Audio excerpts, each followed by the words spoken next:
جی السلام علیکم، مزاج ٹھیک ہے آصف صاحب؟ جی بالکل ٹھیک ہیں، آپ سنائیں خواجہ صاحب؟ جی جی بہت مہربانی، نوازش جی فرمائیے۔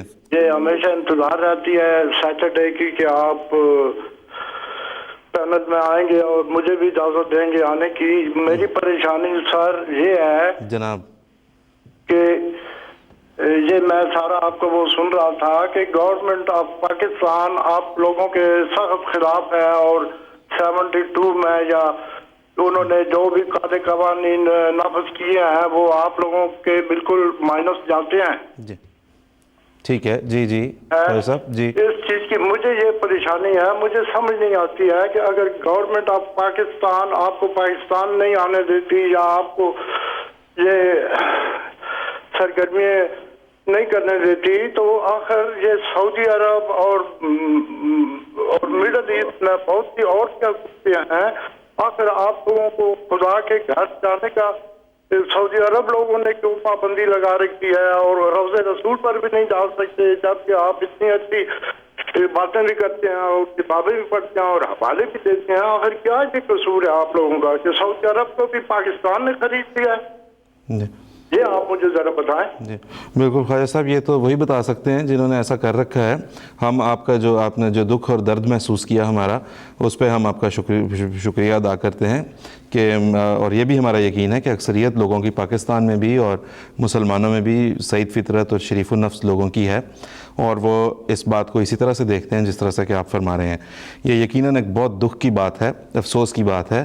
جب 1974 میں پاکستان کی گورنمنٹ نے ہمیں غیر مسلم قرار دیا، اگرچہ ہم کہتے ہیں کہ یہ معاملہ انسان کے ایمان کا، انسان اور خدا کے درمیان میں ہوتا ہے، اس میں کسی گورنمنٹ نے ڈکلیئر نہیں کرنا ہوتا۔ یہ نہیں ہے کہ 1974 سے پہلے جو احمدی وفات پا گئے وہ مسلمان تھے اور 74 کے بعد جو اب ہیں وہ مسلمان نہیں ہیں، تو ان فیصلوں سے کوئی یہ پاکستان سے باہر ہیں، اس سے فرق نہیں پڑا کرتا۔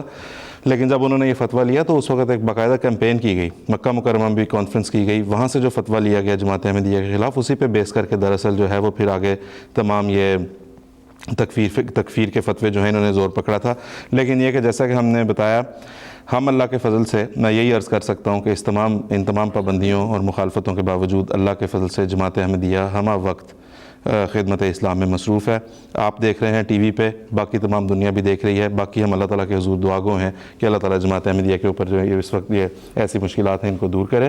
لیکن جماعت احمدیہ کے حوصلے امیر المومنین خلیفۃ المسیح اید اللہ تعالیٰ بن نصرہ العزیز کی قیادت میں ہم چلتے ہیں، ہمارا حوصلہ ایک لمحے کے لیے بھی پست نہیں ہوتا الحمدللہ۔